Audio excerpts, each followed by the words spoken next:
is up, Chaos Crew? I'm Aubrey. I'm Natalie. I'm Rachel. And okay, so first, I have a question for you guys. So, what is one social media trend that you wish would die? I have two, Okay. actually. So, the first one, this one makes me so mad, and sometimes I cry when I watch it, because I just feel so bad for the person who, like...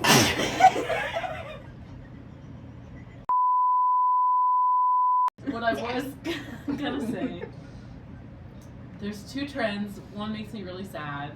I feel bad for the victim every time. Yeah. Is that just give me my money trend. I hate it so much. It's just exclusion, like, to their face, and it always makes me sad, especially when they do it to, like, a little kid. I know, and then the little kid's like, I "What?" know. It makes me so sad. And the other one is that the devil couldn't reach me, so he did this to me instead. Like, Yeah. thing. Like, people be like, he made me have a passion for whatever, but not the skill to accomplish it, kind of thing. Mm-hmm. I just don't like that one, because, like, the whole point is, like, the devil shouldn't be able to reach you, you know? If the devil can reach you, you are not close enough to God. Yeah. So, There's this one that I saw on like TikTok, and it's like a day that they're like, oh, it's okay to like rape women or something like that, and like it would be like all over TikTok and stuff, and it's happened at least like twice now. I have no idea what that's it's a trend. called. Okay. That's crazy. Wowza. I was gonna say, I like the AI videos, like the random AI videos, but the ones where it's like the gross things, where it's like, would you rather swim in an ocean of your second act's pee or like wet toilet paper? I know what you're talking about, because I've seen those, Yeah. and I've seen, like, keyboards made of honey, and Yeah. I want to throw up. Yeah. I don't like I don't like being touched by honey in general, but, like, just stop touching it. Yeah. What about like the cats like getting pregnant by like the other cat? Yes. The cat drama, I actually love those. Like, I eat those up like I'm 3 Like, years I get old with an invested. iPad right in my face. I love it so much. And the Billie Eilish song, meow meow meow meow, Yeah. makes We toddlers sing that cry, to each other all and the it's time. so funny to me. It's not funny the toddlers cry, but it's funny that it has such an emotional Mhm. reaction for them. Mm-hmm. Today we're diving into one of the biggest questions we all face. Who am I really? Identity and self-worth can feel so shaky when the world pulls us in different directions. But the truth is, who we are isn't defined by grades, achievements, or even what other people think. It's defined by who God says we are. So in this episode, we're going to talk about the struggles, the lies, and the freedom that comes from finding our true identity in Christ. Yes! I'm pumped. Me too. I really like this one. Yeah. So, when have you personally wrestled with the question, who am I really? Ooh, that's... I think most people do, like, most of their lives. Me, personally, I remember, like, 2 instances. I remember being in middle school. I don't even think I was technically in middle school yet, because we didn't have, like, a middle school program at the school that I went to, so I was in, like, 5th or 6th grade. Mm-hmm. And I remember looking around at all of the other, like, girls in my class and being like, you know, they like the way they dress, they wear the clothes they like, and they act a certain way because they like acting that way. And I had a hard time figuring out, like, what I was supposed to look like. Like, they seemed very confident in the clothes that they wore and in the way that they acted and, you know, the things that they liked. And I hadn't found anything like that. I didn't like the clothes that I was wearing because most of them were just like, you know, whatever fits. I don't care enough about clothes to, like, change my whole wardrobe. Mhm. Or, it's like I at the time I wasn't really thinking about how I was acting as a person, so it didn't take that into account much. Or, I don't know, I didn't really have many interests. As a Yeah. kid, I was just kind of existing. I wasn't big on the internet very much. I think at the time I was just really into watching, like, the animated Pink Panther on YouTube all the time. Mm-hmm. That was a big, like, part of my childhood for some reason. But that was the first time I was like, these people know who they are and I have no clue. Mm-hmm. And it's crazy that you can think that at such a young age, all these people who aren't even, like, actual people yet, they're children, who still also have no clue who they are. Yeah. And you think that they have it all figured out before you do. Like, that imposter syndrome sets in so early, it's crazy. And I think the second time was probably in high school, thinking that too. I was like, I don't know if I like who I am. I don't know if I like who I am when I'm with the people that I hang out with. I don't know if I like who I am when I'm at home with my family. I don't know if either of these people are me, because none of them really feel right. Something about it just feels off. I don't feel like I found myself. So, and I don't think that's a feeling that's ever really gone away. It's Yeah. fading. It's fading because I'm actively searching for that new identity. It's definitely always lingering. Yeah, though. but it doesn't. I don't know if it's something that's ever really gonna go away. I guess that's something we'll find out in the years to come. Yeah. But yeah, that's when I started noticing it. I mean, yeah, like for me too. You mentioned in like high school, like the people that you were like surrounding yourself. Like sometimes, whenever I surround myself with certain people, it's like I don't feel like I belong in their group. But like even just the other day, I was talking to a friend, and I'm like, sometimes I just like don't know who I am in like a friend group. I'm just kind of Rachel, you know? Like I'm just there. Like I'm not, like I'm not like the mom of the group or like something. I'm just kind of like I'm always there. Yeah, you're the Rachel. Yeah, You're I'm the like- Rachel of our group, and that's You're like, our it's okay. dipping sauce.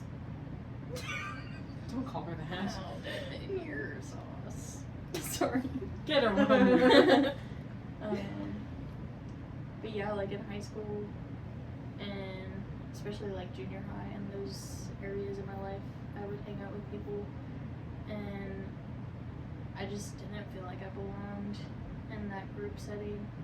And sometimes they would be like, if I was hanging out with other people, it was like them telling me, oh, you don't want to hang out with those people because they wouldn't hang out with those people. I don't know if that is what the question is, but yeah. Yeah. I would say also like, so like my biggest one was whenever I used to play volleyball before I did theater. What? Yeah. Oh, I never known this. Yeah, we actually like my team won state. Like, it was like insane. Like, Wow. we were really good.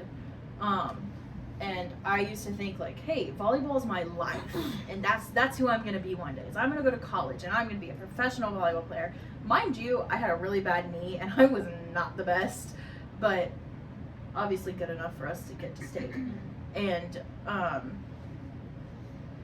like suddenly like my knee started getting really bad and I went to the doctor and they told me that I had jumper's knee, which could basically, if I jump too high on it or like land too rough on it, I could tear my ACL. That happened to a friend of mine. Mm-hmm. He wasn't even playing. He was celebrating after a game, Mm-hmm. and he jumped too high. Yep. So I could tear my ACL, so I have to be really careful. I can't live on the third floor because of how bad my knees are. Like I can't do any of that, and so I struggled like really, really, really hard at that time. Like, what am I gonna do without volleyball in my life? I couldn't get through tryouts for the next year of volleyball because of how bad my knee was, and so they told me that I couldn't be on the team because I couldn't get through it, and that was like devastating. But I do remember like being like, what the heck am I supposed to do? And then I found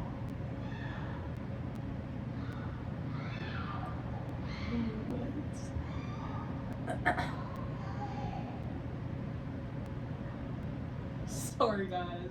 Should we go check on them? I think it was just friends in the hallway. Yeah. But it was very loud, and it definitely sounded like someone was Yeah. doing some inappropriate things in the hallway. Yeah.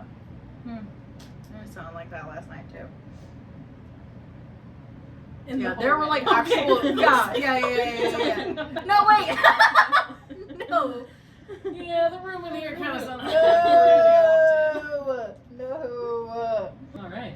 Anyways, so then I found theater, and then I was like, oh wow, I love theater. Like I definitely poured so much of myself into theater, and I still do. I still pour a lot of myself into theater, and I think it's because that's who I say I am. I pour way too much of myself into theater, and it's bad. But that's a topic for another day. Yeah. So I think that's like one of them. And then also I think like it's not really like an identity crisis, I guess. It's just like finding out something new. Like today I figured out that I'm a rainbow baby. Really? Yeah. Oh. So like now like that's just been like lingering in the back of my brain now. Because my mom told me while we were at the antique store. And she was like, yeah, did you know you were a rainbow baby? Or like, yeah. Do you have another sibling? Did you know? Do you Well, have like a I have like Aaron, who's my older brother. Right. I meant like Yeah. Like I'm not a rainbow baby. My brother's not a rainbow baby. My parents tried to have babies after us, and there were 2 others. Mm-hmm. So like technically I have 3 siblings. Yeah. But I was. Did you know that you had another sibling? No, today was like the first time I ever even knew about it. It's always fun to learn things about yourself. Yeah. Yeah. So yeah, I I mean was a like. black baby. What'd you say? What did you say? I was a black baby. What does that mean? I'll show you the picture. Insert the picture like right here. Right here. I'm gonna do Right a next to lot of Rachel. video editing Yeah. for these videos that aren't up yet. Whenever I was born, the doctors like took the blankets off too early, so my skin got like really purple, and it still happens today. If I get like super cold, my hands will like Oh, you get got like that veiny thing. and like purple. I But don't know what it's called. I was wearing like pink, and the blankets were pink and stuff, and it So it just made you look very dark. made me look black. I don't know. I just see Kind of like a like goblin, Asian. but I don't see like black. Well, it's a difference in skin tone. Skin Okay, tone. so here's Rachel and here's a goblin. Do they look similar? Actually, I'm gonna use a It's the picture of an same orc thing. from the Lord of the Rings. 'Cause Yeah, I so think Rachel. that's more what I meant. Rachel, Okay. yeah. So I look like an orc over there. Not anymore, just I'm as a gonna cry baby. myself just like No, I'm so It's sorry. okay, I'll come cuddle you. Okay. Just don't make it part of your identity. Okay. Yeah. Just separate I'm yourself from not it. an orc from the Lord She's of the not Rings. a No, orc. Rachel is gorgeous. She's not a work. Oh my word. Okay, next question. So yeah, those are So how do your core beliefs shape the way you see yourself? A lot of my self-love does not actually come from like an internal standpoint. I find it very hard to accept myself as I am in order to like continue having motivation to better myself. So most of my self-love comes from the person who made me. God Almighty, who I mean, we are beautifully and wonderfully made in His image, and that is why we have worth. So I put a lot of that, a lot of who I believe that I am, into Him making me. I would have a hard time, if I were not a Christian, I would have a hard time believing that I have any purpose on this planet. I really don't think I'd be able to get through every day without that in the back of my mind saying, you know, you have worth, you were made with purpose. You were made in the image of the one who made you. He loved us so much, He wanted us to look like Him. Like, how cool is that? And we each have a purpose here, and so I get a lot of, you know, my identity and my self-love from that. What was that the question? How do your core beliefs shape the way you see Oh yourself? yeah, I don't see myself as just a person. You know? Like, I'm more than just this body. I have a soul.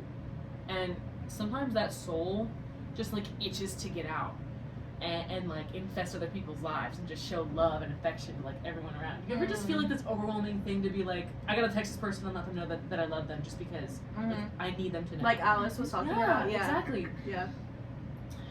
Shout out to Alice. She watched the Love last you, episode. baby. Yeah, I think the way I see myself has almost nothing to do with like how I want to be perceived. I know that does come into play a lot, especially because, you know, we're living in a physical world. We have to take those things into account. But the brunt of like just who I am as a person does not come from me.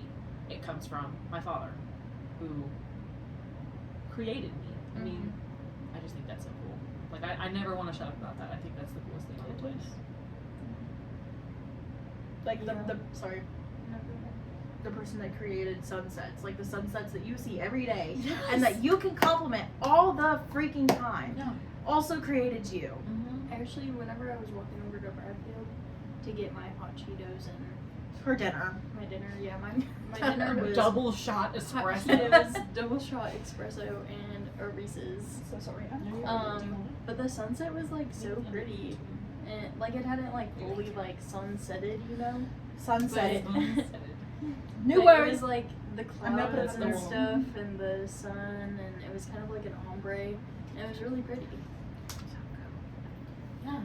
I love looking at all the beautiful things. Not only like that are just out in nature, but like think of all the things that people have made that are so beautiful, you know?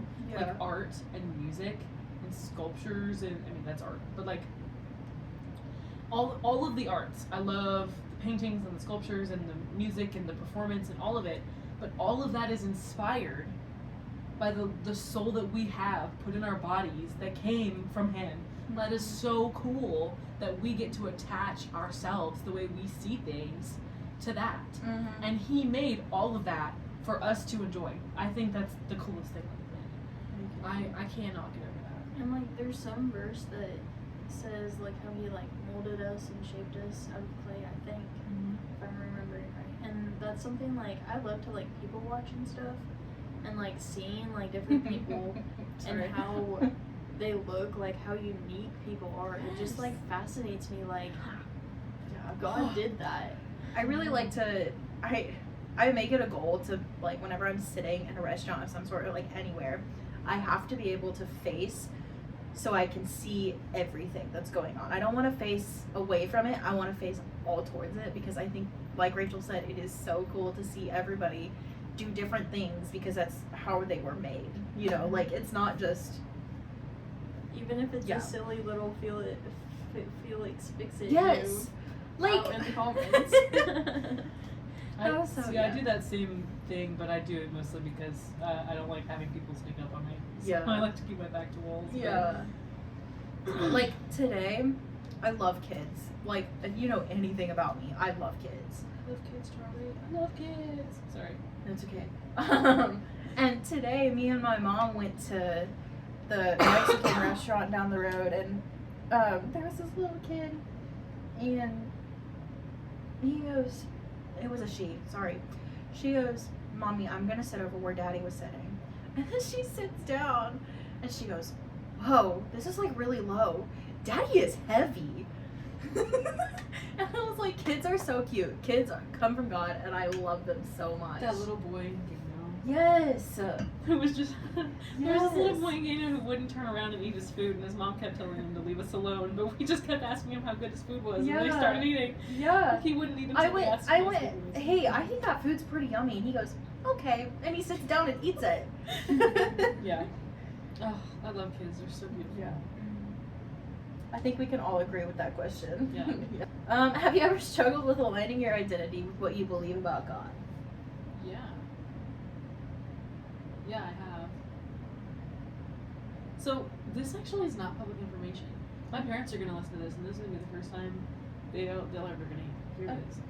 I don't think I've told like anybody this.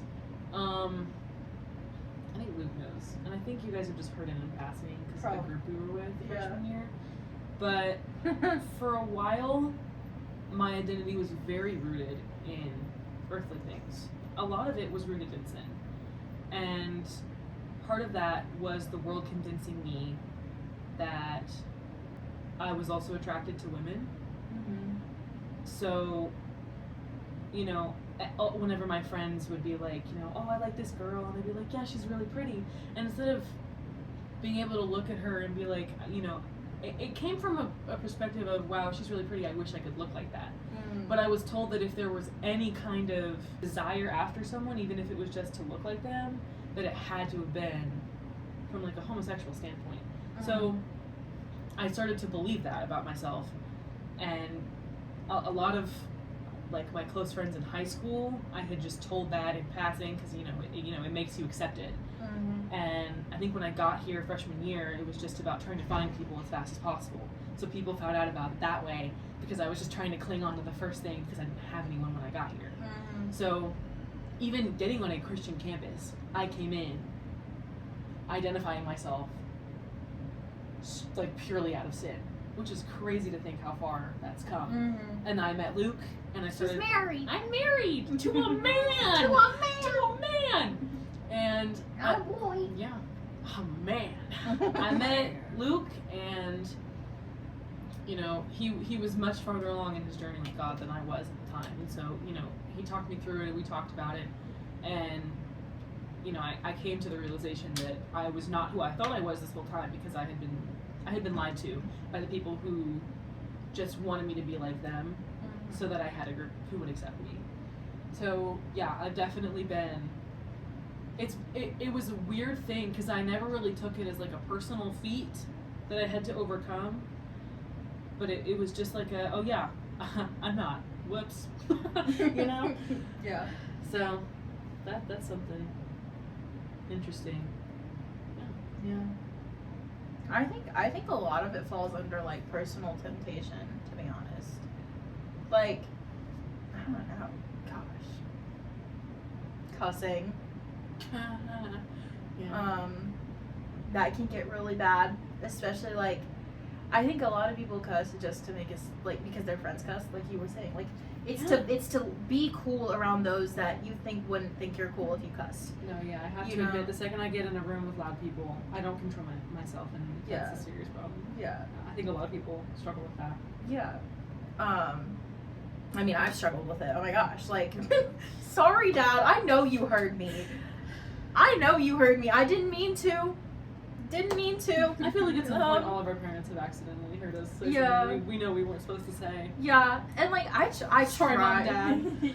Yeah. Sorry, guys. Cussing. Like, just personal temptations. Cussing. Vaping, smoking.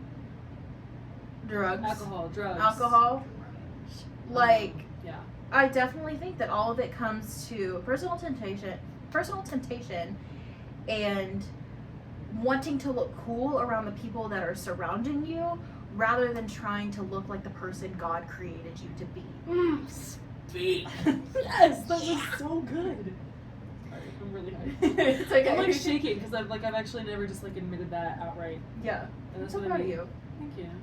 It's just like, I don't know, it's weird. It's gonna be out there like anyone. Yeah. Hear that now. It's gonna take me a minute to like recoup. I'm kind of shaky. It's okay. Sorry, I don't want to be. No, good. You're good. But yeah, I really do think that a lot of it comes down to personal temptation. I know that I struggle with cussing. I've definitely tried to hold myself back. Like ever since I met Austin, I have held myself back a lot. Sorry. What? She was just watching me try to open the door. Oh. Ever since I met Austin, I've been holding myself back. Yeah, I have like moments here and there, but like most of the time it's not even like the really bad words. Sometimes I'll be like, let's use our nice words. Yeah. And then I'm like, oh shoot, you're so right. Like, yeah. I really think that a lot of it comes with like, we struggle so much to see ourselves as already perfect in God's eyes that we can't like cope with the fact that we don't think we are because other people are telling us we aren't. If that makes sense. I think we have the potential to be perfect, but I think the world taints that, and we want to stay tainted because it's more comfortable. So definitely, yeah. Anything you want to say? I mean, like what you were saying, like in high school and stuff, I would surround myself with friends that didn't align with like the things that I believed whenever I went to church. And it would be like I'd go to church and I'd be like the good person that I'm supposed to be at church, and then I'd just go right back to the temptations and stuff of the world. And it was just a ongoing cycle until I finally like got her out of my life. So how do you guys remind yourself of God's truth when your feelings don't match it? I think it takes a lot of self-awareness to hear the voice in your head saying, but I don't wanna, you know? I don't wanna be what God's telling me that I need to be. Like, but it's not as fun, it's not as cool, but I wanna be this. It's not about what you want. God wants what's best for you. And sometimes, I mean, you have to be very strict with yourself. There are times when you're gonna do things that you shouldn't do, and you need to be able to hold yourself accountable. Or have someone that's gonna hold you accountable, you know? Luke and I have done a really good job at that, like keeping each other, because I developed a much stronger cussing problem when I got here because of the people that we were around all the time. And it was just so much about impressing people. And I told him one day, I was like, I don't want to do this anymore. I don't want to be this anymore. Please, like, if I'm not holding myself accountable, please hold me accountable. Every single time I'd say something I wasn't supposed to, he'd say, don't say that. Like, I would get reprimanded Mm-hmm. to my face. Have someone who's going to hold you accountable, or hold yourself accountable. Have a Bible on hand, and you're going to go and look at the Word. You know, if you feel like you're not doing something right, look and see what the Bible says about it. Mm-hmm. If the Bible doesn't address it specifically, which most of the time it's gonna, and you're gonna be able to find something. If you're looking for a more specific instance that isn't covered, talk to someone who knows the Word. Talk to people who believe in the Word and can give you, you know, a decent talk about what you probably should be doing in these instances. I like the Bible app on my phone because I can search up words. Yeah. I can search up words and it finds me verses and like context for what I'm looking into. Like, get into it, pray about it. You know, ask for help. Pray to God and say, I am feeling so afflicted by this thing that I know I'm not supposed to be doing. But the problem is, you have to know you're not supposed to be doing it, Mm-hmm. and you know you're not supposed to be doing it. You're old enough. If you're watching this channel, you're old enough. You know the difference between right and wrong, and you need to grow up. You know, Mm-hmm. that's part of being a mature adult, is holding yourself accountable, because until the day of reckoning, there's no guarantee that someone else is going to. Yeah. And by then it's too late. So maybe try to fix it before then. Yeah. Sorry. No, you're good. I feel like Natalie is a big person that has helped me hold myself accountable for different things. Also, yeah, like, for me, like, praying about it, even if I, like, don't understand, like, why something's happening or how to fix it. And then also, not just praying, but, like, putting in the effort to try to fix things or get those people that will hold you accountable for things. Yeah. Like, I'm gonna say this, like, I think my parents know about this. My first year here, I refused to go to church. Refused. Because I wasn't, like, nothing was holding me accountable, saying, you need to go talk to God. I wouldn't pray. I wouldn't go to church. I hated chapel. I mean, I hated chapel. Like, I wouldn't go to my Bible class. I actually think I failed my Bible class because I wouldn't go. I did everything in my power my first year here to try and separate myself from the Lord, rather than holding myself accountable and, like, finding people that will be like, we need to go to church. And so it's actually really crazy because before Austin and I started dating, we were playing Overwatch. Sorry. We were playing Overwatch, and he was like, hey, this person came to my church, and he said that this church in Tennessee was really, really good. We should go try it out and see what's going on. And so we did, because all the churches around here, you go and you're just there. They don't say hi to you. They don't, like, notice a new face because they are so big and they are so used to college kids coming in. And so we go to this church, and then I finally, like, I find a connection to God right then and there. And so, like, it's been, like, I'm the only one, like, it's been really hard because I really love that church, but I also am the only one that goes now since Austin's gone. Yeah, so, yeah. It's been really, really hard because I don't have, like, I'm so connected to this church because it was the thing that brought me back to Christ. Was Austin saying, we need to go do this. And then me finding this, and then, like, it's like I want to go somewhere where other people my age go, instead of just old people. But I'm also just No offense, old sorry. people. I'm so, like, I'm just so attached to that church that it breaks my heart to even think about, no offense, going to another church, because I'm so attached. And that's where I think I finally took a step back and found my identity in Christ, which I hadn't done ever before. I think I noticed that in you, actually, because we didn't really talk about God freshman year. Mm-hmm. I mean, I don't know if I was, like, intentionally separating myself, but there comes that identity thing again of, I don't want to be my parents. Mm-hmm. So I feel like everybody goes through that, whether you love your parents or you hate your parents. I have a pretty good relationship with my parents, and you still, there's just a moment of, I want to be my own person. I don't want to be who they are because they're not me.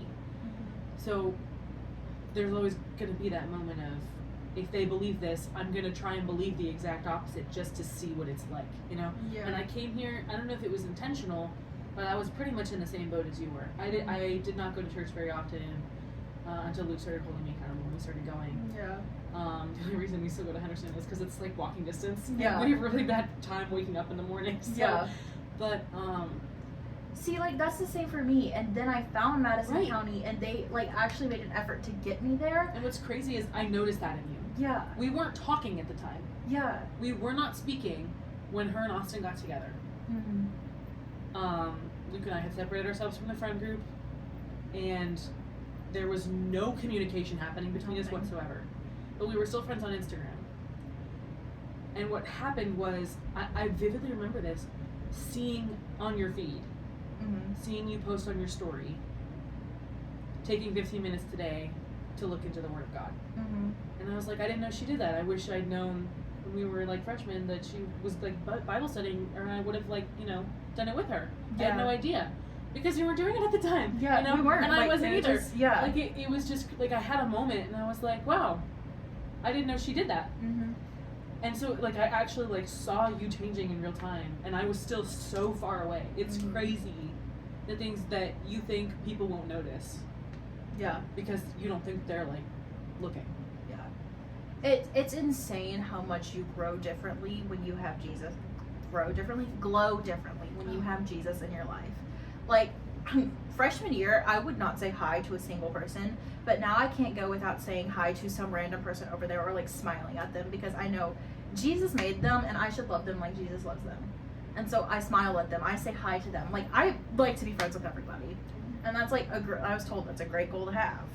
So I try to like do that. I try to like be that friendly face that people can see, because if Jesus can love the woman at the well, then I can love people who I may not mesh with. That's pretty cool. Thanks, guys. Okay, That pretty much covers beliefs. I know. So what roles do you carry right now? So student, friend, sibling, blah blah blah, and how do they impact how you define yourself? I got a new role recently Wife. of wife, which is really exciting, and I think I see myself really differently now than I did before. Before this, I had fiance, and before that, I had girlfriend. So I mean, most people on the planet have experienced being girlfriend or boyfriend, like having that role. It is completely different from having that role of wife or husband. And it's so weird because like you hear it all the time and you're like, yeah, I know. You live together, so things are different. Things are going to be weird. It's so much more different than you think.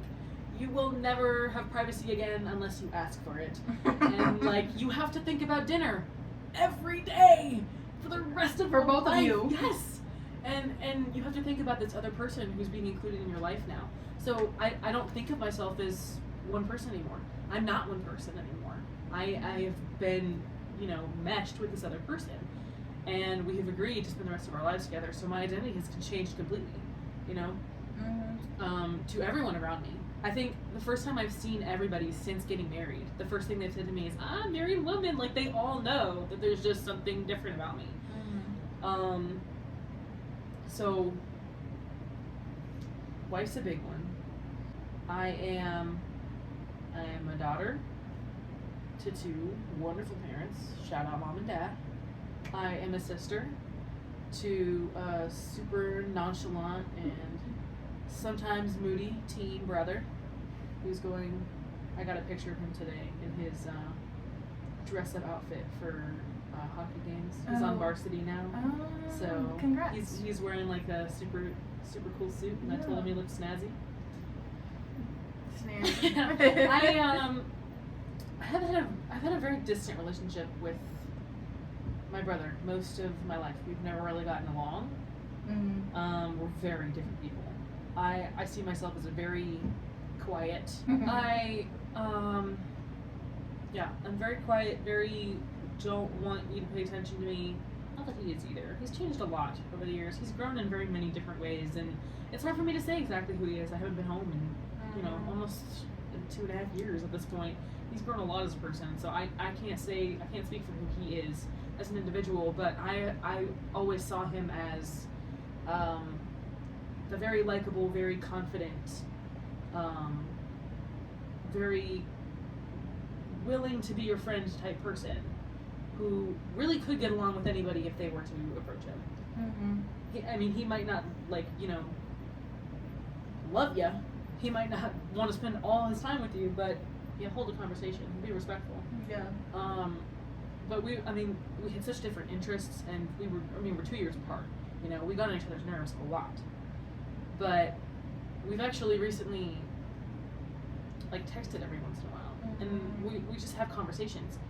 And he's gotten to the point where he's almost not a teenager anymore, so he'll text more than 1 or 2 word responses, which is really All nice. of my brothers do that. No, I love it. You're gonna love when they get out of that stage, because it's so nice to be able to have a conversation with them.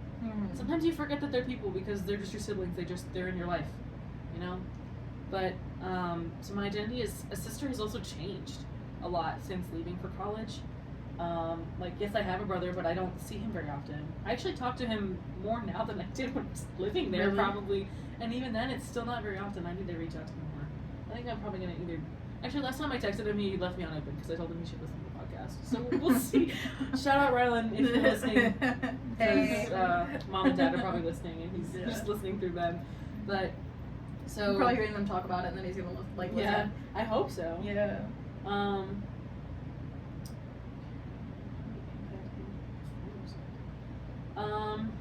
I see myself as a more empathetic person because of my family. I don't know. This isn't hate on only children, but it kind of is. Most kids who are only children just don't know how to have a conversation or share or understand that things don't have to be about them. And of course, a lot of people struggle with that regardless of your sibling status. But having a brother, it gives you a lot of patience. It gives you a lot of empathy. It teaches you that other people exist in the world and they're going to make their existence known. I can't even tell you how many times I've been farted on. So they will make themselves known. I'm also a friend, I hope. No! I saw that coming. I'm also an arch enemy because we both own the same Frog and Toad shirt, and she's tried to kill me a few times. I gave Aubrey an apple. She did. I'm gonna try and grab it. It's far away, and I don't want to shake the camera too much. She got me a pot. Natalie got me a pot. It's a teapot, and it's like a barrel of apples. So cute. It's so cute. I love it so much. I don't know if I'm gonna fix it on my parents tonight or tomorrow and show them because it's so cute. I love it so much. I don't. Yeah, it's wanna put it adorable. Too far back. I love She it so makes much. the best apple tea stuff. She does. I made it It's once. so yummy though. I just boil an apple and give it to them, and they're like, fall. Yeah. But you can But- bring it whenever and we have it. I should. I thought about doing that today, but I was like, no, they don't want my stuff. Yeah, we do. Okay. Well, I'll ask next time. Okay. But how that defines how I see myself. I feel like it's a rough question. I don't know if it's a rough question. I define myself differently depending on who I'm with. My identity is not set in stone, and it probably won't be until the day I die. I'm a different person with everyone I'm around, and that's not to say that I'm two-faced. I hope not. I don't think I am. But you noticed when Alice was in here earlier. She's a very loud, eccentric person, and so I try to match that because I know that's the kind of energy she feeds off of. Yeah. And I want her to be able to express that. So when she's in, I am just as loud as she is, and I'm gonna banter back and I think forth. I do the same the way. same way she does. Also, I feel like, with me, I have different hobbies and stuff that some of my friends necessarily don't have, but I have other Dater. friend groups I'm kidding. that have those. Yeah. So I'm just I'm still me, but I'm just expressing a different side of myself with Right. other people. Yeah. And I think with you guys, I don't know. I feel like somewhere in the middle. Natalie, I'd have to say that you're the loud one. Oh yeah. Like, Wait, yeah, what? Really? like- I'm kidding. like excessively loud. Guys, I'm the loud one over here.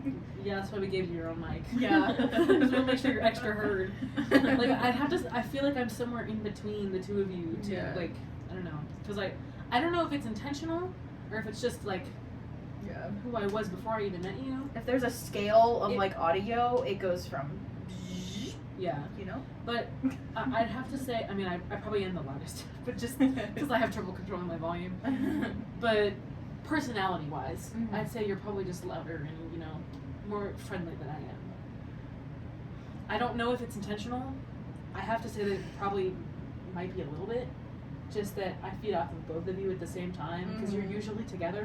So I get like Yeah, you don't find me and Rachel Yeah. without each other. I get a little brassy when I'm talking to Natalie, and then I'll tone it down just a little bit when I'm talking to Rachel. So I end up being somewhere in the middle most of the time. Yeah. Especially when I'm dressing. Dressing. Ranch. Especially when I'm addressing both of you at the same time. So it is still an interesting question. I'm not sure if I Right. answered it properly or if I just rambled about all the people that I know. I'm also a cousin. Shout out to my cousins. I don't know if they're listening to this. Same goes to UT now. Yesterday was band day. I'm sure you did really good, and I'm sorry I didn't watch. Okay, you guys. Okay. Well, I'm a student, obviously. Like, I go to school. Sorry. I'm also a sibling. I have 2 brothers, and I've never like been close with them. One of them is we're like 17 years apart. He's like 38 or something. And then my other one, we're like 23 months apart, so we were always like a year apart in school, but he's like 22. And he actually goes here, but like, if I see him, like, we don't really like talk. Like, if anything were to happen, like, yeah, my brothers would be there for me, like, no doubt about it, and I would be there for them. Like, there was this one time at camp, and we were like going down the water slides and stuff, and my brother had gone and I was coming back up, and there was these people like making fun of him, and I was like, that's not your job, that's my job. I'm allowed to like make fun of him and like do that kind of stuff, not you. But like, I feel like when we were younger we got along a little bit better, but we also had a lot of moments that we were like at each other's throat. I was like a scratcher back in the day, and I'd like scratch at my brothers. I was like a cat. I was a puncher. 43. So I'd always be like getting in trouble for that, but it was always because they started it. Like, my brother started something, so The brothers I got always him started. back. Are we all like the only sisters in? Yeah. Yeah. I kind It's of always the brothers, guys. I know. I kind of wish I had a sister. You do. Yeah. You have sisters in Christ. Yeah. I have a sister now, actually, though. She's so cute. Yeah. We like. I also Korea. have like In-law, yeah. Oh, okay. I count Joy as my sister-in-law. I love you, Joy. I hope at some point Joy. Luke's family listens to this. I don't know if they'd like. You should like text him. Hey, Luke's family. Well, his mom follows me on Instagram, so she sees the Yeah. stuff. I don't know if she listens. Well, they just got a shout out from now on. Shout Mr. out, Bill. shout out to the The shout out to Gibbs. Gibbs. Gibbs. Gibbs. Yeah. And then I'm a friend too. Like, Oh, you're not. Sure, pal. She's threatened to me a few times. Just this week, actually. Yeah. Actually, like. In her own home. Yeah, in my house yesterday. What? And I let her stay. That's crazy. And she fed us. I know. It was really good food. It was I really ate that good so food. I ate well. the rest of the noodles once you guys were gone. Literally. I feel like a big thing that like impacts my life is probably like my friends. I feel like every single episode I talk about friends. Like, that's like a reoccurring I thing mean, for me. Like, if you would look at our, like, I can't reiterate how many times, like, I can't reiterate this too many times. Like, wait, I don't know what I'm trying to say, but our reasons to stay, and there's pictures everywhere of just our friends. And that was my idea to like print out all of these There's a few pictures. things that we cover in every episode. Yeah. And it's like, we didn't talk at some point. And Yeah. like, I tried to kill myself. And friends and Yeah, Yeah, but I mean, also, if you guys think about that. what? Sunshine and rainbows. Sunbeams from heaven. If you guys think about that, like the fact that we talk about it, that's who we define ourselves No, as. you're so right. We are a friend, and because we are a friend, we have all these friends that wait. Yeah, you got it. Keep going. Yeah. Yeah. Because we are a friend, we find ourselves as who we are because of the friends that we have. I saw this beautiful post. I'm gonna fix your hair really quick.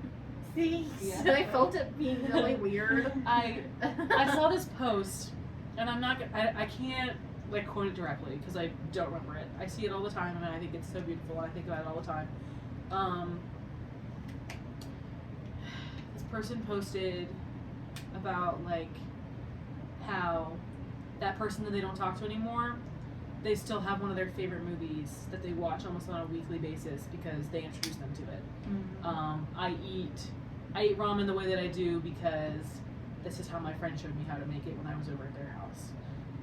I like sushi now because when I went to a Japanese restaurant, my friend's parents ordered for me when I didn't know what I wanted.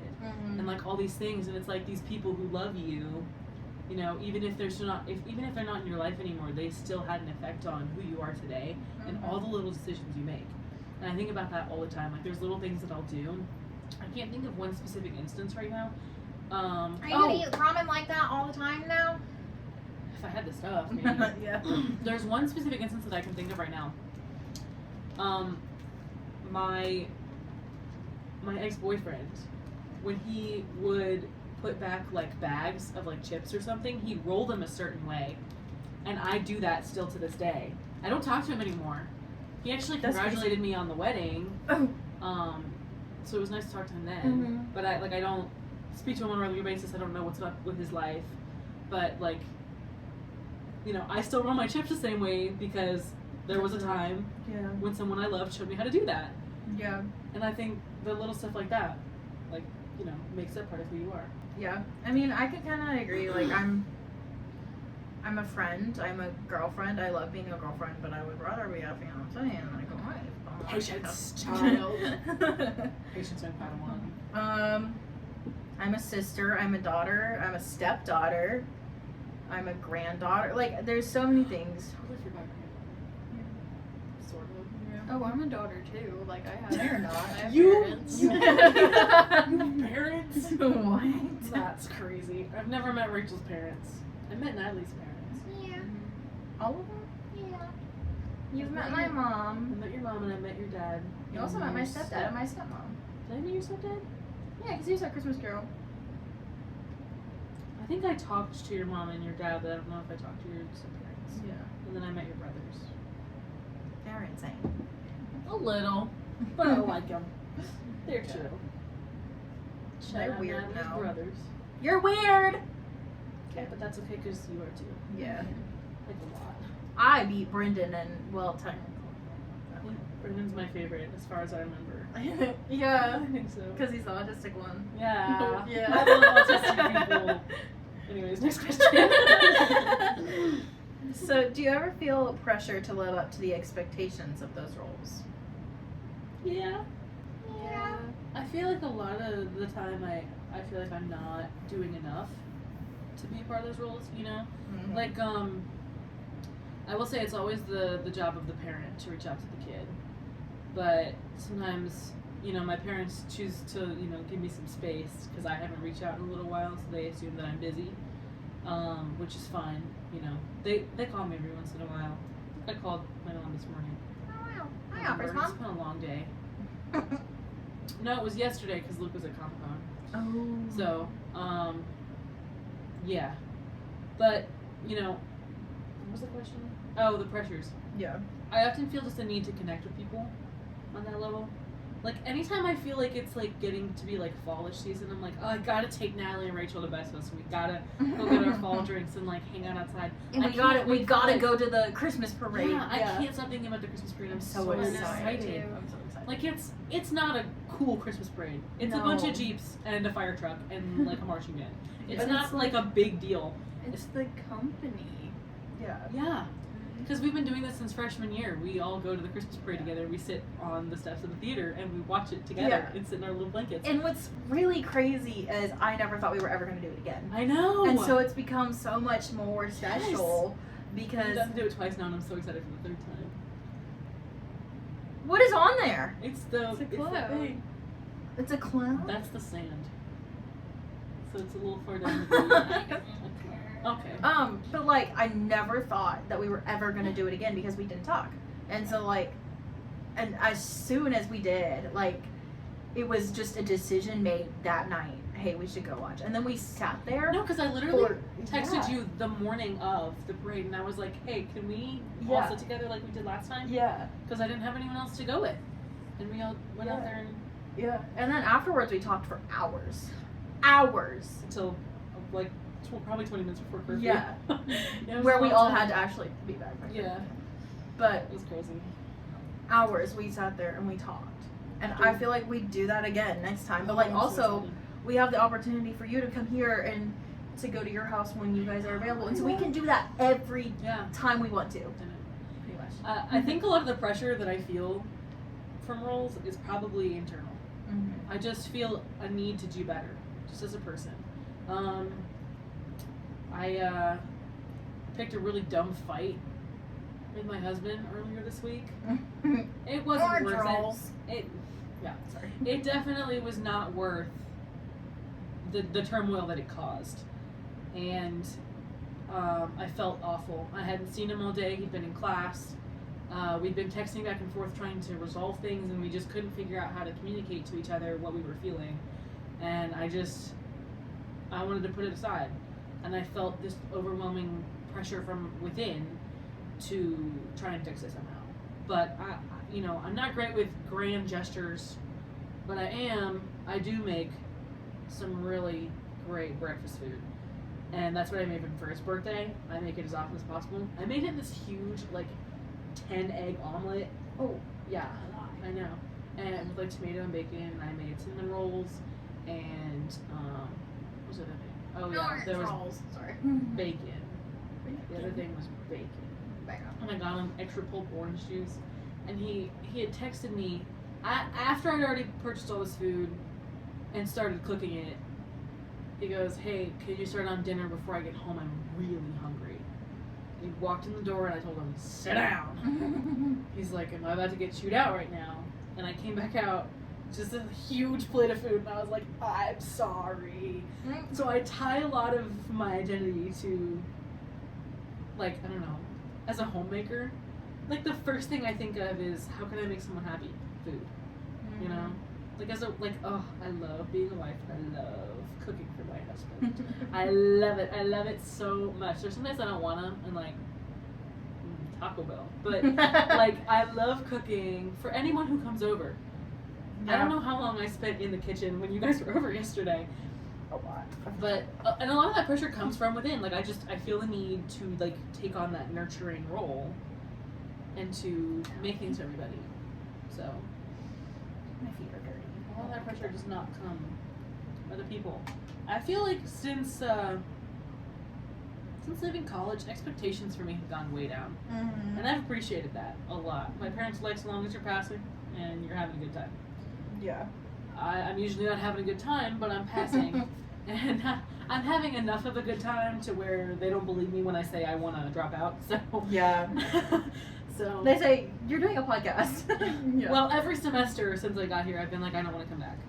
yeah. I'm done. I don't want to come back, and then I'm back, and it's fine. Mm-hmm.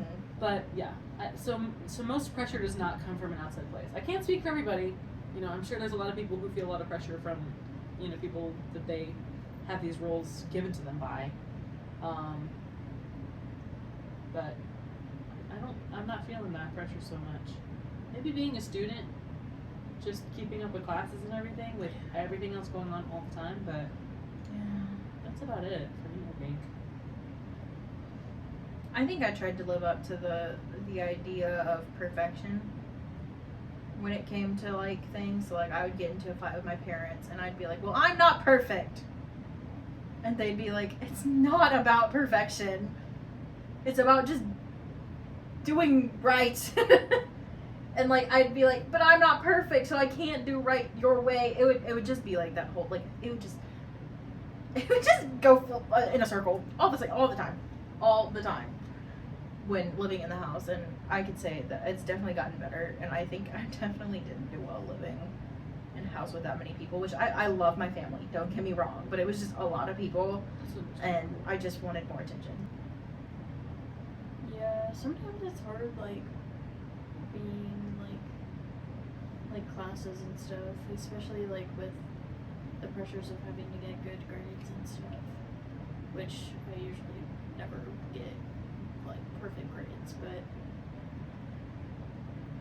sometimes I just have to go in through the mindset that, like, yeah, at least I am passing, like, I do need to get better at doing that, but I don't need to, like, pressure myself into it and be, like, not enjoying life. Mm-hmm. So how do you separate who you are from what you do? So I'm gonna preface this. I was in choir for the longest time. And you know, every single time you like start off, the choir director asks, what do you sing? And you go, well, I'm an alto, or I'm a soprano, you know? And my 8th grade choir director, I never got to work with him because then I moved. But he goes, what do you sing? And I said, I'm an alto. And he goes, no, you're not an alto. You sing alto, but that is not who you are. And that has always... That's interesting because that's like such an unnecessary time to Yeah. be like, no, it's not who you are. You Yeah, know? but he also went to church with us, so like we kind of like, I didn't know him until like after I knew that he went to church with us, but I think like that definitely has always been something that goes through my brain. Like every time I would like do anything choir related after that, somebody would be like, what do you sing? I wouldn't say I'm an alto, I would say I sing alto. I sing the alto part. Instead of I am this, I sing this. And so I really think like, instead of I am a theater major, I do theater. You know, like it's definitely like that's how I separate it, because I don't even remember his name. I'm like, if he listens to this, I'm so sorry. Like like that would be crazy if he did, but like no recollection. I just knew he had really long hair, he was really skinny and had glasses. And I just remember him saying, no, you are not an alto. You sing alto, but that is not who you are. And I think that's always like stayed with me. That's interesting. Yeah. I think I'm going to quote BoJack Horseman here, which is interesting because that's not something I ever thought I was going to do on this podcast. Mm-hmm. There's an episode where the main character, BoJack, is kind of having an identity crisis because he wants to believe that deep down he's a good person, even though he's done nothing to prove so. Mm-hmm. He's talking to his ghostwriter, who he asks, am I a good person? Deep down, am I a good person? You know me, tell me. And she says, here's the thing, I don't really believe in a deep down. I think you are what you do. Mm-hmm. You know, through your actions, you represent who you are. So, I don't take it as like a recreationally, here are the things that I do in my spare time, Mm-hmm. but more about when it's what you do, it's everything. It's how you speak to people. It's how you behave in public. It's how you behave in private. It's how you handle your emotions. That's how you use self-control. You know, it's the way that people are going to perceive you through every little action that you do. It is what you do that makes you who you are. You can claim Christianity, but if you are not going to put in the works, then are you really doing your part to claim Christ? Mm-hmm. You know? So, I think everybody believes, I mean, I hope, everybody believes that deep down they're a good person. Deep down, that's not what it's about, you know? If you want to be a good person, act like a good person. If you want to be like Jesus, act like Jesus. Who you are is what you do. And that's just my personal opinion. Mm-hmm. Because what are you other than your actions? You know, you can have interests, you can have roles, but as a person without any of those things, who are you? You're a name that someone else has given you. You're a body that someone else has given you. You know, all of this is borrowed. The only thing is your soul, and your soul is telling you to do good. So, I'm gonna have to say that I don't think there is separation between who you are and what you do. Mm-hmm. I think as a whole, you are what you do. And I think people need to remember that when they're not acting right. Mm-hmm.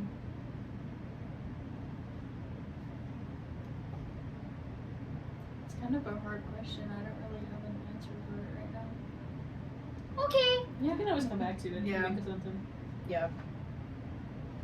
I'm gonna skip this first question because I feel like we talk about what we view ourselves as, but yeah, Okay. it's okay. Mhm. So, do you guys ever compare your temperament to others and feel less than? What's like temperament? Basically, like personality. Okay. So, temperament's just like the psychology word for it. Because your personality is different than like your identity and psychology words. Mm-hmm. I just said temperament because I was the one who suggested this. Yeah.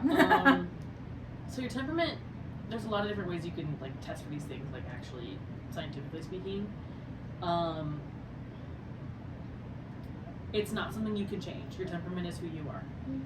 It's developed somewhat, but it's mostly your brain chemistry. Mm-hmm.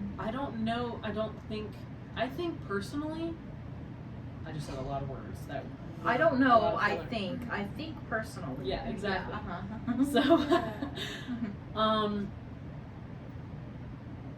from my standpoint, I believe that everyone kind of thinks that theirs is the best. Mhm. The first one that I can think of is that like 4 colors.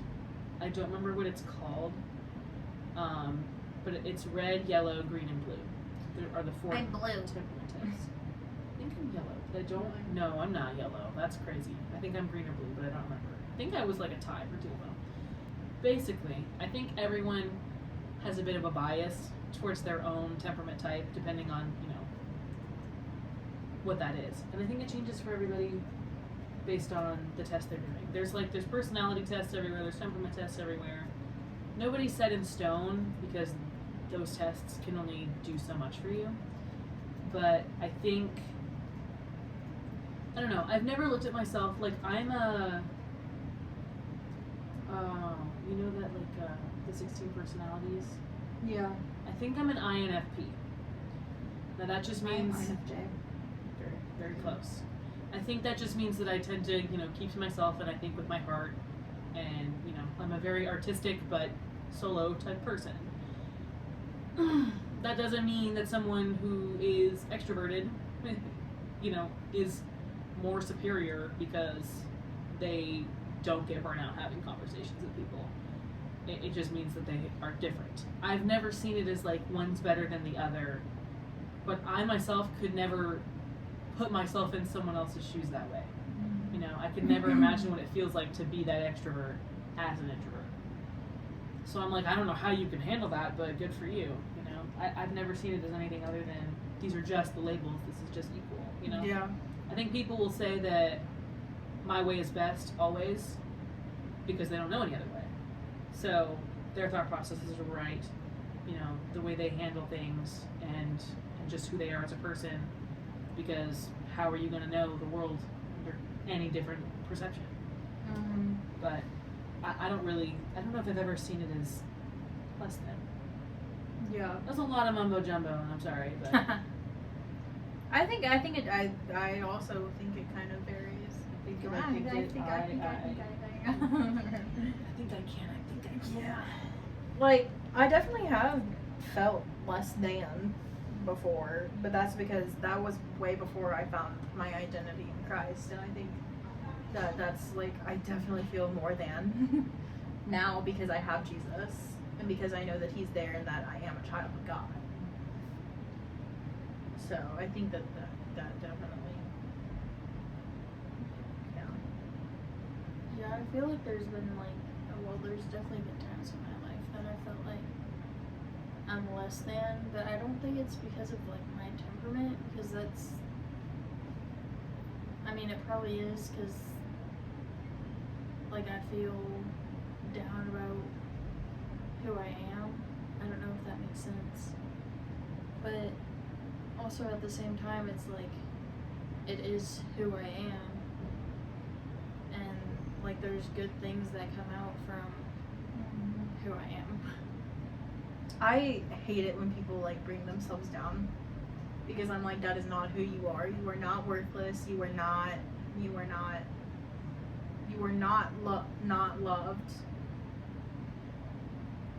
Yeah, you are not loved. You are not like insane. You're not like I tell myself I'm insane all the time. That's because I am. I think actually there's probably like one instance where I feel like insuperior to people, and I think it's just in a room of very confident, very loud people who I don't know. Yeah. Like in some of my classes, if I don't know somebody, if I don't, I think that there's like one class where I don't know anybody in, and everyone just seems like very comfortable talking to each other and everything, and it's a very talking heavy class. I'm just not someone who can just strike a conversation with anybody. So it feels a little embarrassing to be that one person sitting in the corner, especially when it says discuss with your neighbor, and I have to wait for the person next to me to start the conversation because I can't bring myself to turn and be like, can I talk to you this time? You know, it's weird, especially because the person next to me is like this very, I think he's a freshman, like just very confident. I think he also plays baseball. Just a vibe I get from him. Yeah. Just a very confident person who's always just like, we can be a group if you want. And I'm like, now it feels like pity, you know, but just that kind of slightly feeling inferior because you can't be the person to do certain things. Because it feels like who you are. And I'm sure that if I just, you know, did it anyways, it'd be fine. Yeah. But there's just always that fear that, like, what if I say, can you and I be partners on this? And they go, ha, idiot. You know? I think that's like a really crazy thing about this campus is I'm so afraid to like go and talk to people, but half the people here are so friendly. Yeah. This is the one place you're gonna find this many friendly not conversation worthy, but like conversation excited people who wanna just, or who will. Even if they're not like actively searching for it too, but will just accept it. I was walking somewhere the other day and this guy I don't know goes, hey, how are you? And I'm like, I'm good. You know, in high school, you're so worried about like the jocks being mean or something like that. And this guy was definitely one of those jocks, but he's not. Like, this is college. We're all adults. We're all here to learn about Jesus. Like, we're all like Christian. Like, we are Christ-centered, and we are all pretty much kind to each other. Like, yeah, we have like a couple like mean people, but like most of it's online anonymously. So it doesn't like really we're do much, but still kind to each other. And so it's like, I definitely think that's an issue we have here at our school is like feeling like they're gonna be mean, but like they're in reality they probably won't be. They're probably gonna be like one of the nicest people you ever met, and then you're probably gonna like be best friends with them. Just because you've never interacted with someone like that before, you think that personally it's gonna be an issue. Like, honestly, I could say Nevaeh, for instance. I love you, Nevaeh. Like, she scared me. She scares me. I've never spoken to Nevaeh. Nevaeh, you kind of scare me. Just like you just look intimidating. I would never start a conversation with her. But she seems so chill when she seems so chill. She is. She's super chill. But like, had we not reached out, I don't even know how we even became friends. How did we become friends? We started talking to Tristan. Yeah, like we started talking to Tristan, and Tristan and her are really close. And then at some point, it just became they were in our room, like both of them were in our room until 2 a.m. in the morning, and we had talked and we had laughed, and it was the absolute best time. But I don't think ever before that I would have ever talked to Nevaeh because she terrified me. Sorry. For what? to Nevaeh. Oh. I love her. I love her to death. And we are like so much alike. It's actually kind of crazy. She's just a quieter version. Hard to believe that exists. I know, right? How can knowing God created your temperament on purpose give you confidence? I think we kind of answered that. I But think so.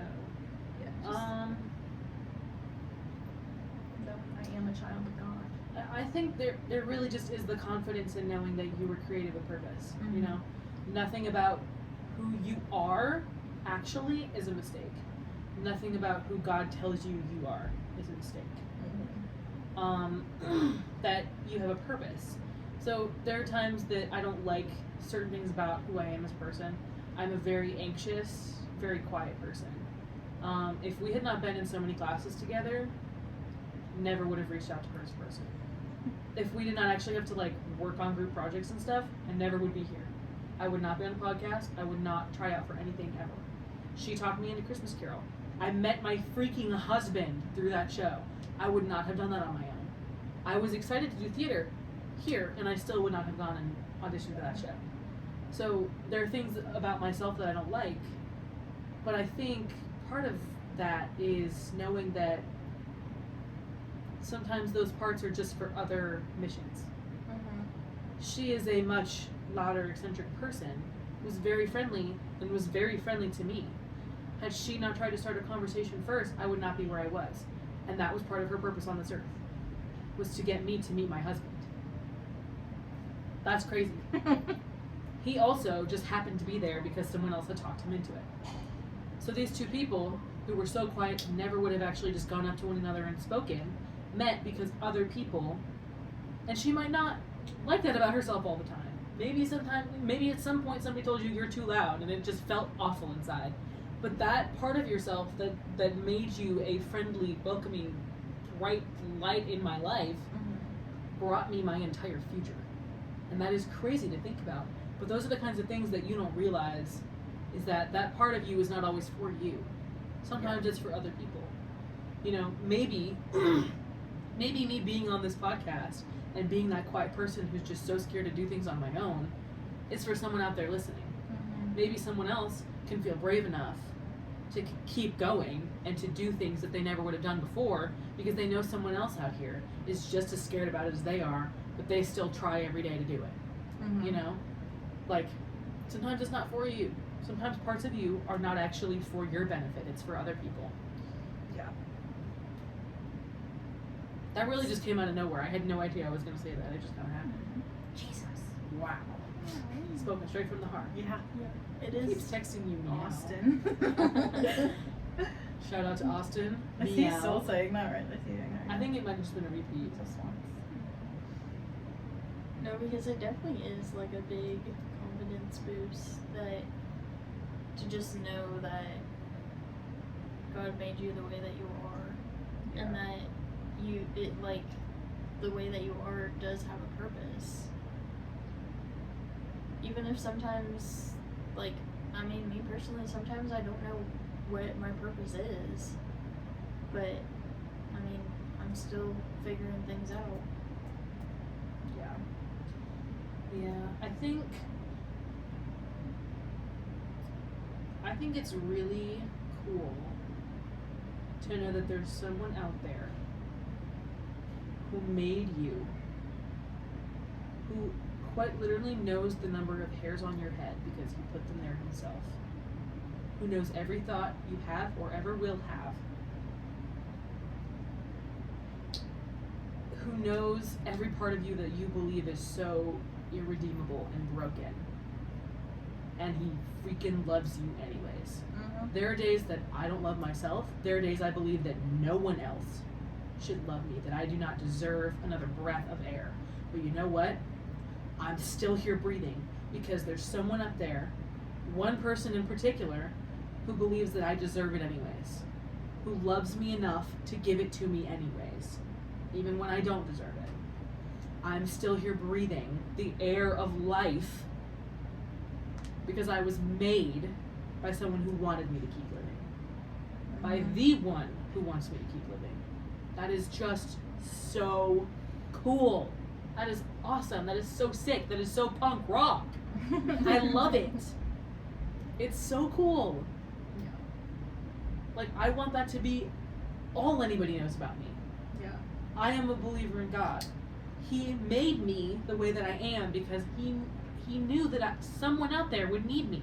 Yeah. Whether it be people I've already met or those who I won't meet for years to come. Or ever. Or ever. I might not meet them. They might, hear me through this. Oh my word. What? They might run through the door. There's no telling, It's so crazy the way that one person can change the world because he put them there. Yeah. You can't change the world because you were made in his image. He put you here because he has a plan for you. Your identity and who you are should be in him because it makes a difference in your life. Mm-hmm. I promise. The day, if you're not a believer and you're listening to this, the day you pick up that Bible and you confess to yourself before anyone else and to him that you believe that he made you, oh my word, your world changes. Colors are brighter and it's almost easier to breathe. Mm-hmm. Reminding yourself of that makes it easier to breathe. Like right now, I feel like it is easier to breathe after having said that. Yeah. Just reminding myself. And it makes it easier to keep going. Because I know who I am. Because I've already been told. Because I was made to be who I am. Yeah. Yeah. Yeah. So, Period. I'm going to keep going on rants forever. Every episode you're going to hear me just rant about how cool I think It's it gonna be is. Aubrey talking. I'm kidding. Yeah, no, really. I don't shut up. So sorry. It's okay. One voice, 3 vibes. One voice and 2 extra vibes. Can you share a time where an external pressure pulled you away from who you really are? Yes. I can say the entire situation that happened between us was a way that the devil pulled us away from finding our true happiness and who we really are. I think that entire thing, and I full on believe it, was because he wanted us to lose ourselves. Even though we had found ourselves with each other. I mean, yes, maybe we needed more boundaries, but I honestly think we encourage each other yeah, to grow further away from God. yeah. And it was hard. And then like coming back from it, it's like I needed you. Yeah. And it's like it feels so good to have like that back. But you know what we realized? We needed the actual us. Yeah. I needed who you were designed to be by God. Yeah. I needed the Natalie that God put on this earth for me. Not the one that was encouraging me into bad behavior before. Yeah. I needed the Rachel who wasn't gonna sit there and let it happen. I need the Rachel who's gonna call me out when I do Yeah. things I'm not supposed to be doing. By bad behavior, know? we mean not doing homework. Like we hung out all the time. Like we didn't do. Like Dad, I promise, we didn't do anything bad. We didn't do anything bad. No. No. It was usually just sitting around. Not doing what we were just supposed fought to. a lot. Yeah. We made each other angry. We brought each other to anger a lot, and then refused to resolve it Mm-hmm. a lot of the time. And we were not. Not only were we just not acting in Christ, we were actively encouraging each other Mm-hmm. to walk farther away from Him. Yeah. So the second you start, it's crazy because we genuinely thought that's who we were.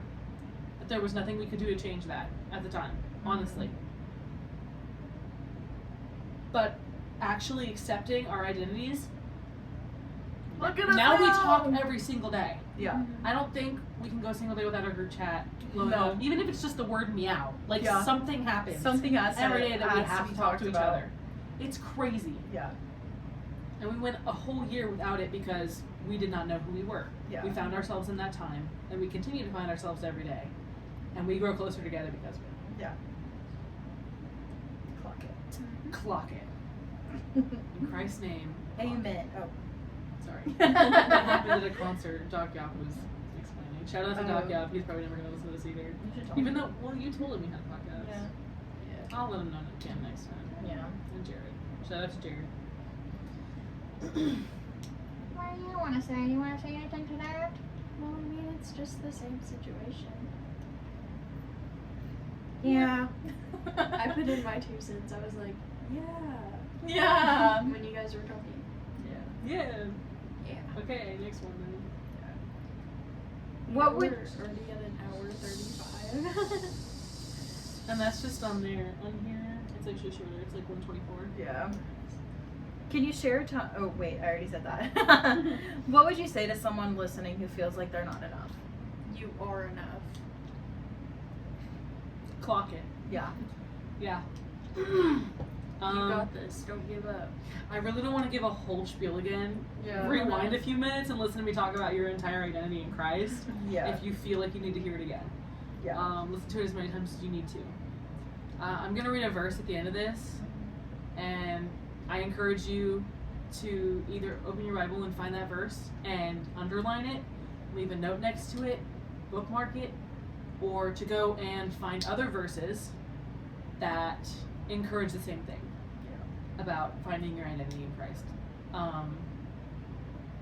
I will never feel enough on my own. I never did.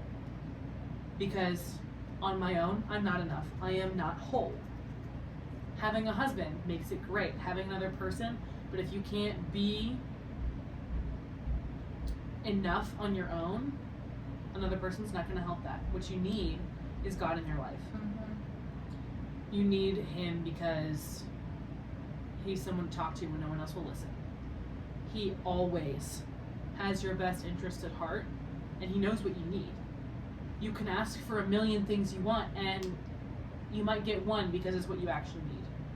You might get the complete opposite of what you're asking for because what you need is not what you want. Yeah.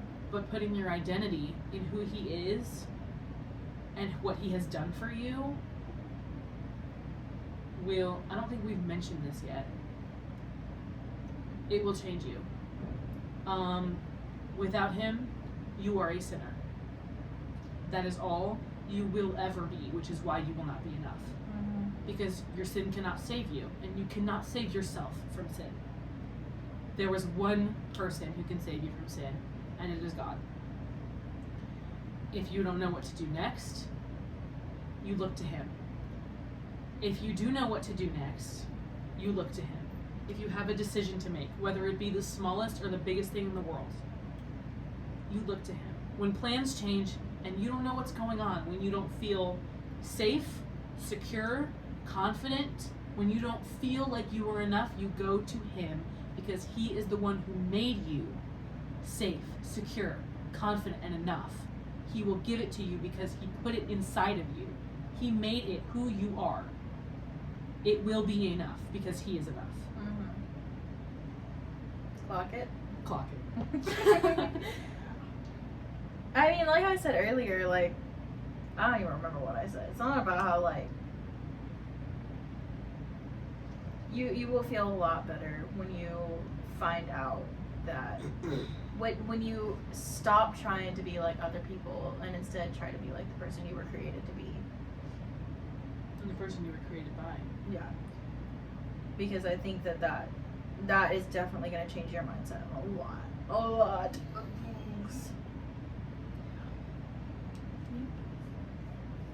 Do you want to go ahead and read that verse? This is just one question left? Yeah. I think I'll read the verse in answer to that question. Okay. So, last question before we get off, because I know it's been a really long episode, but it's okay. After everything we've shared today, how would you answer the question, who am I really? I'll go last. I'd say a child of God. Are you watching something? No, I just have it on to see the score. Are you watching a sports game? What are you watching? Football. The Vikings game. Okay. They're doing terrible, by the way. Boo Vikings then, I guess. No, I like the Oh, Vikings. sorry. Go Vikings. But, I'm Rachel. I don't know. ranch. My answer will be found in 1 Peter, verse 10. So if you have a Bible, 2:10. Chapter 2. you're so right. I'm so sorry. 1 Peter, chapter 2, verse 10. If you have a Bible on you, you can open it, read this verse.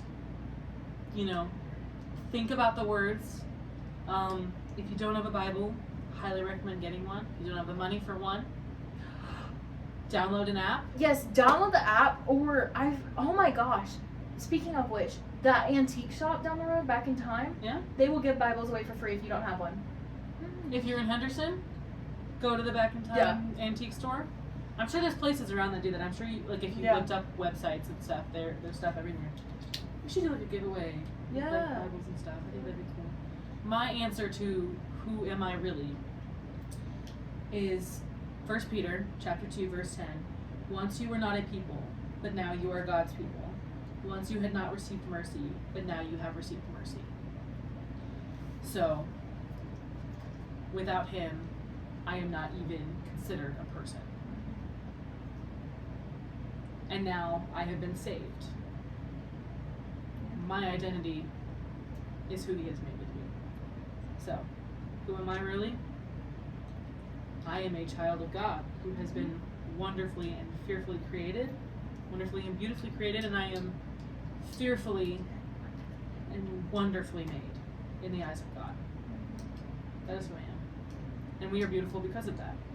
That is why you have purpose. That is why you have worth.